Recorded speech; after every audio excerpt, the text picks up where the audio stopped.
लेकिन जब एक मौका है रोजगार का, एक अवसर है आम छात्रों के लिए, वहाँ मौका है, तो वो फिर वहाँ क्यों नहीं जा सकते हैं? इस देश की सरकार ये साफ साफ मानती है कि नौकरशाही या यूपीएससी या इस तरह कोई बड़ा अपॉर्चुनिटी इस देश से कुछ चंद लोगों के हाथ में सीमित रहे, और सीसेट का पूरा पॉलिसी इसी बात का है। सीसेट को जिस तरीके से इंट्रोड्यूस किया गया है, हम लोग जानते हैं कि जो नॉन इंग्लिश बैकग्राउंड के स्टूडेंट्स हैं उनको लगातार पीछे धकेला जा रहा है। उनका ग्राफ गिर करके अभी 15% के आसपास आ गया है।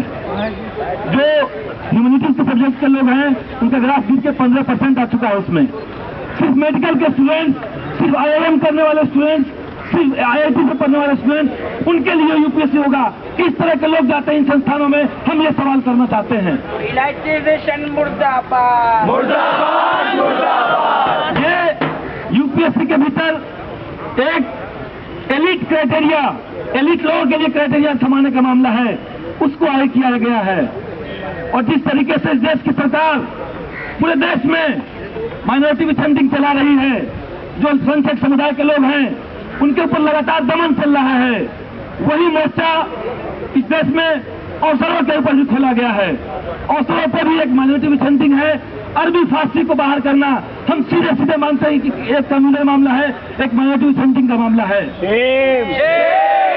पूरे देश में जो लोग मदरसा से पढ़ के आ रहे हैं, जो लोग ग्रेजुएशन अपना करते हैं फॉरेन लैंग्वेजेस में, जो लोग ग्रेजुएशन अपना करते हैं अरबी या फारसी जैसे सब्जेक्ट्स में, उनको यूपीएससी से क्यों बेदखल किया जा रहा है, ये सीधा सवाल है।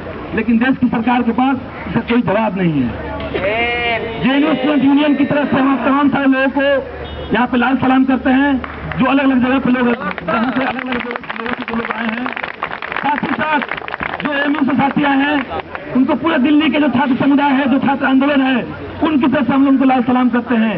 हमारे जामिया के साथी को हम लोग लाल सलाम करते हैं। आज ये लड़ाई बहुत साफ साफ है।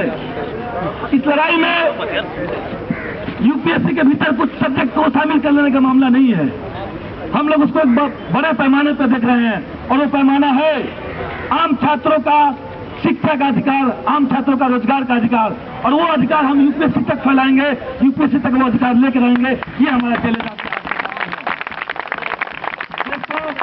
यूपीएससी का पूरा डिटेल और सब साथी लोग रखेंगे, लेकिन एक फैक्ट, ये जो सीसेट आया उसके बाद अगर हम हिंदी की बात करें तो हिंदी में जब सीसेट नहीं था उस समय तकरीबन 5500 लोग मेंस लिखते थे, और पिछले साल 1200 लोगों ने लिखा। और इस साल जो मेंस लिखने वालों की संख्या थी हिंदी में, वो घट करके 300 हो गई है। तो सीसेट को इस तरीके से लगाया गया है कि वहां पे नॉन इंग्लिश बैकग्राउंड के स्टूडेंट्स, जो इंडियन लैंग्वेज के स्टूडेंट्स हैं, सिर्फ हिंदी का मामला नहीं है, बाकी जो इंडियन लैंग्वेजेस हैं उनकी भी कमोबेश यही स्थिति है, वो चाहे मलयालम हो, कन्नड़ हो या और कोई भारतीय भाषा हो।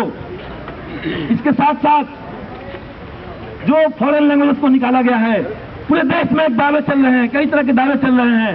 सरकार का कहना है कि हमारा देश, हमारी तमाम सारी जो आर्थिक नीतियां हैं वो वसुधैव कुटुंबकम के नाम से चलेगी। पूरी दुनिया हमारे लिए एक ग्राम है, पूरा दुनिया हमारे लिए एक देश है, और सब हम लोग इसी के भीतर हैं। लेकिन हमें जानते हैं ये जो स्लोगन है इसके भीतर का मकसद क्या है। ये देश की संपदा को विदेशियों के लिए खोल के रख देंगे, लेकिन वही विदेशी भाषाओं के लिए, जो अरबी फारसी के अलावा जो भाषा है, उनके लिए दरवाजा बंद करने का राइट आपको किसने दिया, ये सवाल हमारे सामने है। इसके साथ साथ और साथी जो हमारे हैं दिल्ली यूनिवर्सिटी के हैं, जो आयशा के साथी हैं, वो लोग अपनी बात रखेंगे। हम चाहेंगे कि इस मंच को जेएनयू स्टूडेंट यूनियन के स्कूल ऑफ इंटरनेशनल स्टडीज के हमारे कन्वीनर आशुतोष शेयर करें, और जो साथी यहाँ पे अपनी बात रखना चाहते हैं वो हमें अपना नाम दे दें। आशुतोष।